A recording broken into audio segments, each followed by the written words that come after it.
গজনবী থেকে শরিয়াতুল্লাহ লা ইলাহা ইল্লাল্লাহ, হুশিয়ার মোদির ছেলেরা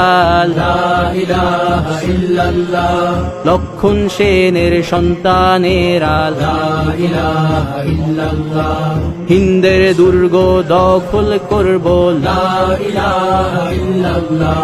শুরু সবে গজওয়া মোদের লা ইলাহা ইল্লাল্লাহ, ওহে মুমিন উঠে দাঁড়াও লা ইলাহা ইল্লাল্লাহ, ইতিহাস ডাকছে তোমায় লা ইলাহা ইল্লাল্লাহ, হকের পথে ভয় কি আর লা ইলাহা ইল্লাল্লাহ, এ দুনিয়া তো ধ্বংস হবার লা ইলাহা ইল্লাল্লাহ, ইনকিলাব ইনকিলাব লা ইলাহা ইল্লাল্লাহ, ইন্তিফাদা